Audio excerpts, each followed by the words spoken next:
Hello, good morning students. आज अपन lesson 12 start कर रहे हैं। मधुमक्खी पालन एवं कृषि में महत्व, honey bee apiculture and importance in agriculture.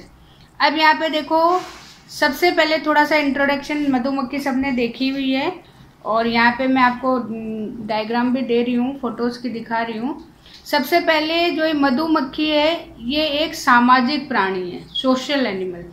Social animal मतलब होता है कि जो समाज बना के रहता है, यानी कि अगर आप इसका देखते हो तो इसमें सबने मधुमक्खी का छत्ता है, जैसे हनी हाइव बोलते हैं, तो वो आपने सबने देखा हुआ है। और उसमें बहुत सारी मक्खियां होती हैं और सबको जो कंट्रोल है वो कंट्रोल कौन करती है? उसकी रानी या क्वीन। तो ये यहाँ पर जैसे अपना समाज होता है तो उसी तरीके से इनका भी समाज होता है। उसमें रानी भी होती है, राजा भी होते हैं, उनके बच्चे भी होते हैं जिनको राजकुमारी राजकुमार बोलते हैं, प्रिंस और प्रिंसेस। और उसके अलावा उनकी श्रमिक भी होते हैं जिनको अपन वर्कर्स बोलते हैं। तो इस तरीके से वो पूरा का पूरा जो है एक सिस्टम बना के चलते हैं, इसलिए इसको क्या बोलते हैं? सामाजिक प्राणी है।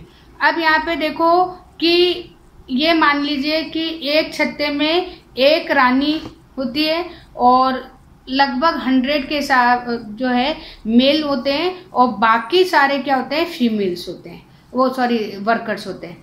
अब एक जो छत्ता है उसमें लगभग 20 से 50 हजार तक जो है संख्या होती है। तो अब आप सोचो कि एक रानी हो गई, 100 जो है मेल हो गए, तो बाकी सारे क्या होंगे? वर्कर्स होंगे और वो उसको प्रोटेक्शन भी देंगे, प्लस सारा काम जो है वो सारा काम भी कौन करेगा? ये वर्कर्स ही करेंगे।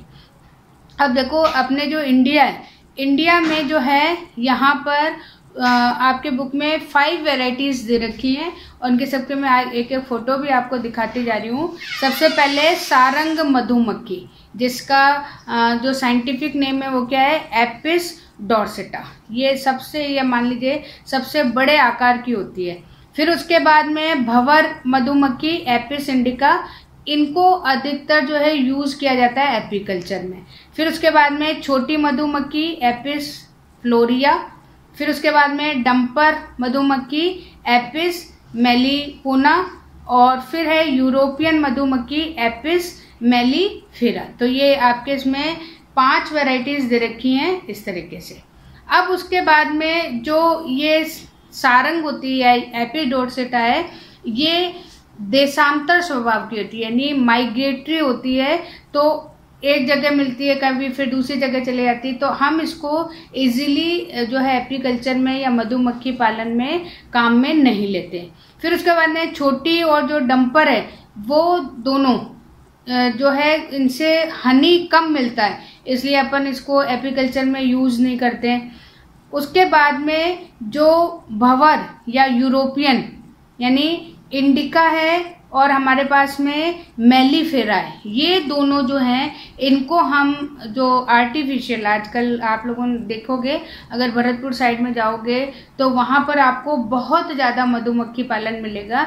तो वहाँ पर अधिकतर कौन सी यूज़ की जाती है? एक तो आपकी भंवर मतलब एपिस इंडिका, और एक है यूरोपियन मतलब एपिस मेलिफेरा। इन दोनों वैरायटीज को जो है आर्टिफिशियल एपीकल्चर में यूज किया जाता है, क्योंकि एक तो इनसे जो हनी निकलता है वो भी बहुत अच्छा होता है, प्लस इनको जो है आजकल फील्ड में या खेतों में लगाया जाता है ताकि ये क्रॉस पॉलिनेशन में भी बहुत ज़्यादा हेल्प करती। तो वहाँ पे हाइब्रिड वैरायटी या अच्छा प्रोडक्शन भी होता है। तो दोनों तरीके का इसका यहाँ पर फायदा है।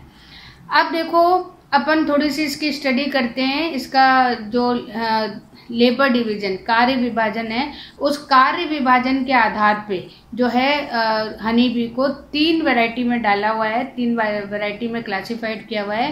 क्वीन है, फिर मेल है, मेल को जिसको ड्रोन भी अपन बोलते हैं, और फिर उसके बाद में वर्कर्स है।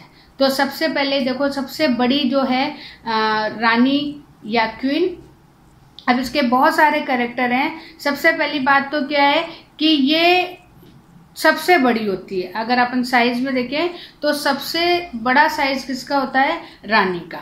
फिर उसके बाद में इससे एक स्पेशल जो है सिक्रेशन होता है, एक स्पेशल उसकी स्मेल होती है और उसी से ये अपना जो है पूरी छत्ते को या हाइव को कंट्रोल करती है। तो ये इसके लिए बहुत ज़्यादा इम्पोर्टेंट है। फिर अगर अपन इसकी लाइफ देखें तो 2 से 5 साल इसकी लाइफ होती है। फिर उसके बाद में अगर अपन ये देखो कि अगर इसका डेवलपमेंट देखते हैं तो ये फर्टिलाइज्ड, ये जो निषेचित अंडे हैं, या मैं आपको फोटो दे रही हूँ, तो जो निषेचित अंडे उन अंडों से डेवलपमेंट होता है। पहले ये प्रिंसेस बनती है और उसके बाद में ये क्या किस में चेंज हो जाती है, क्वीन में। अब उसके बाद में नेक्स्ट है कि अगर इसमें देखो तो इसमें वैक्स ग्लैंड्स नहीं होती है जो वर्कर्स में आपको मिलेगी।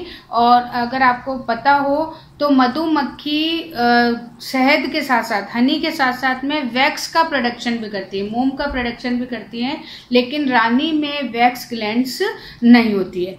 फिर उसके बाद देखो कि इनके पास में और सारी चीज़ें हो चाहे नहीं हो, लेकिन इनके पास में डंक जो स्पाइन होता है वो बहुत ज़्यादा डेवलप होता है। और वही जो डंक जिसे या स्पाइन कहते हैं, उसी से वो जो दूसरी, जैसे मान लीजिए कि 10 प्रिंसेस हैं, तो उनमें से जो सबसे वाली पहले वाली जो प्रिंसेस है वो सब दूसरी जो है उनको सबको मार के रानी बन जाती है। तो ये डंक उनका उस समय बहुत ज़्यादा काम में आता है। फिर उसके बाद में देखो इसका जो फर्टिलाइजेशन है या इसकी जो नेचुरल फ्लाइट है, मैथुनिक उड़ान है, वो बहुत इम्पॉर्टेंट है कि ये एक बार बहुत तेज से उड़ती है, ऊंचाई तक जाती है, उसके पीछे पीछे मेल जाते हैं और उसमें जो मेल एक सक्सेस हो जाता है वो सारे के सारे अपने स्पर्म्स हैं या उसके जो शुक्राणु हैं उनको शुक्राणु को ये इकट्ठा कर लेती है और पूरी लाइफ, मतलब ये नहीं कि बार बार, पूरी लाइफ अंडे देती रहती है और वो उसी स्पर्म से उनको क्या करती रहती है, फर्टिलाइज करती रहती है। और सबसे इम्पॉर्टेंट चीज़ क्या है कि जब ये अंडे देती है तो अंडे देने के बाद में जो वर्कर्स हैं वो वर्कर्स इन अंडों को अलग अलग जगह रखते हैं और फिर जब ये डेवलप हो जाते हैं तो उनमें से जो बच्चे निकलते हैं उन बच्चों को भी जो प्रोटेक्शन है या जो उनका हेल्प है वो पूरा का पूरा कौन करता है, वर्कर्स करता है। तो यहाँ पे इस तरीके से इसका पूरा का पूरा डेवलपमेंट होता है। और फिर अगर आप उसमें से जो फर्टिलाइज्ड एग हैं वो डेवलप होते हैं तो वो तो प्रिंसेस और प्रिंस बनते हैं, राजकुमार और राजकुमारी, यानी फीमेल और मेल में चेंज होते हैं, नाम दे रहे हैं अपन उनको। और बाकी जो अनफर्टिलाइज्ड है वो सारे के सारे किस में आ जाते हैं, वर्कर्स में। अब ये देख के चलो कि इसका जो मेल है वो मेल भी जो है टाइम पे अनफर्टिलाइज्ड एग से एंटर करता है, मतलब डेवलप होता है। और यहाँ पर उसका केवल रिप्रोडक्टिव ऑर्गन्स है, वो ऑर्गन्स ही सबसे ज़्यादा डेवलप होते हैं, बाकी नहीं होते। तो अब अपने पास में सेकंड है नर या मेल, जिसे अपन ड्रोन बोलते हैं। और ये जो ड्रोन है, ये ड्रोन ये मान के चलिए कि एक उसमें लगभग 100 से 200 आपको यहाँ पर मिलेंगे। फिर उसके बाद में देखो अगर हम इसका साइज देखें तो मेल के फीमेल के अकॉर्डिंग ये छोटे होते हैं, लेकिन इनके पास में ना तो कोई डंक होता है, ना ही इनके पास में वैक्स ग्लैंड होती है, केवल इनका जो रिप्रोडक्टिव सिस्टम है वो ही केवल क्या होता है, डेवलप होता है। और फिर उसके बाद में अगर पूरी जो इनकी सोसाइटी है उस सोसाइटी में अगर बाय चांस खाना वाना या भोजन की कमी आ जाए तो इनको बाहर भी निकाल दिया जाता है, यानी इनका केवल फर्टिलाइजेशन के अलावा कोई भी रोल नहीं होता है। तो खाने की कमी या भोजन की कमी के टाइम पे इनको छत्ते से निकाल भी देते हैं। फिर उसके बाद में जो सबसे इम्पॉर्टेंट वर्क के हिसाब से हैं वो हैं वर्कर्स। अब ये जो वर्कर्स हैं ये वर्कर्स कौन से हैं, जो फर्टिलाइज्ड एग से डेवलप हो रहे हैं लेकिन इनको भी भोजन नहीं मिल पा रहा है या रॉयल जेली इनको ज़्यादा नहीं मिल पाती है, तो ये प्रिंस या फीमेल में चेंज होने की जगह ये केवल क्या रह जाते हैं, वर्कर्स रह जाते हैं। और इनकी रिप्रोडक्टिव जो कैपेसिटी है वो कैपेसिटी कम रह जाती है, इसलिए किस में हो जाते हैं, श्रमिक या वर्कर्स में बदल जाते हैं। लेकिन इनके पास में वैक्स ग्लैंड बहुत ज़्यादा डेवलप होती है, इसलिए ये जो है वहाँ पे हनी के साथ साथ में वैक्स का प्रोडक्शन भी करते हैं। फिर अगर हम इनके माउथ पार्ट्स देखें तो माउथ पार्ट्स भी इनके बहुत ज़्यादा डेवलप होते हैं। और ये क्वेश्चन आता भी है कि किस तरीके के होते हैं, तो इनके माउथ पार्ट्स कैसे होते हैं, चबाने और चाटने के, च्यूइंग एंड लैपिंग। तो ये थोड़ा इम्पोर्टेंट कर लेना, कई बार पूछा जाता है।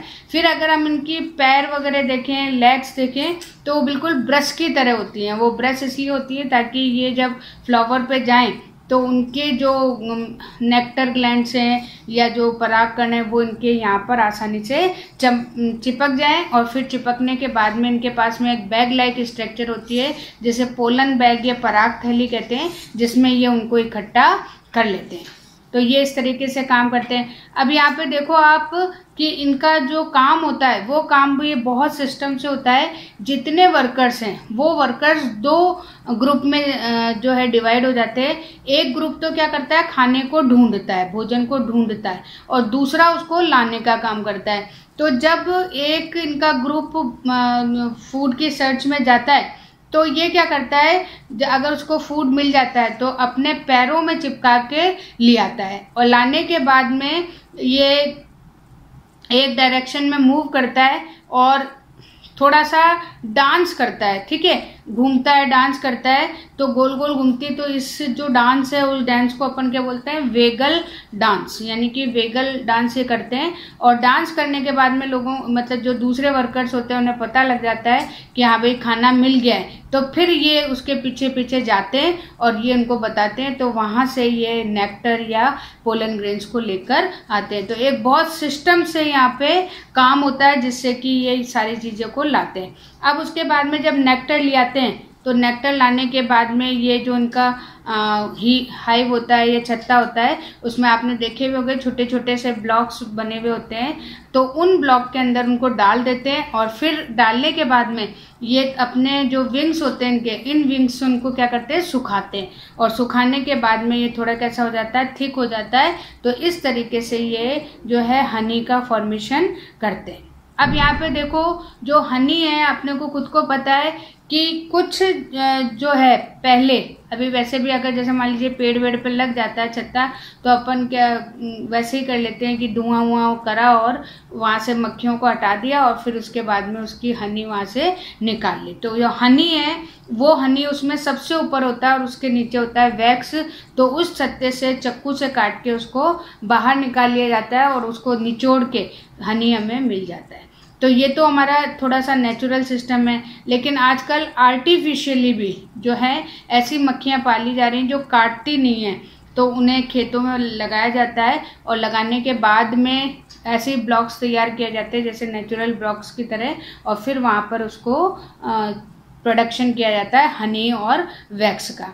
अब यहाँ पे देखो कुछ इंस्टीट्यूट के बारे में लिखा हुआ है कि जो मधुमक्खी है वो मधुमक्खी के लिए इंडिया में बहुत जगह जो है सेंटर चलाए जा रहे हैं। अगर हम राजस्थान की बात करें तो राजस्थान में राजस्थान खादी संघ शिवदासपुरा जयपुर, ये यहाँ पर है, जहाँ की इसके लिए जो है एक तरह से ट्रेनिंग दी जाती है कि किस तरह से आप मधुमक्खी को पाल सको। और अगर हम ऑल इंडिया पे देखें तो ऑल इंडिया लेवल में भी जो है कोटा में कृषि अनुसंधान केंद्र कोटा में भी मधुमक्खी की पालन की ट्रेनिंग दी जाती है। फिर उसमें उत्तर प्रदेश है, यूपी है, तो यूपी में भी मधुमक्खी पालन प्रशिक्षण केंद्र जोलियोकोट, अब ये थोड़ा सा यहाँ गलत लिखा हुआ है, ये गलियाकोट है, ज की जगह ग है उसको कर लेना, गलियाकोट है, ये नैनीताल में है। तो यहाँ पर भी जो है एपीकल्चर या मधुमक्खी पालन की ट्रेनिंग दी जाती है। तो आज ये थोड़ा सा अपन ये कर रहे हैं,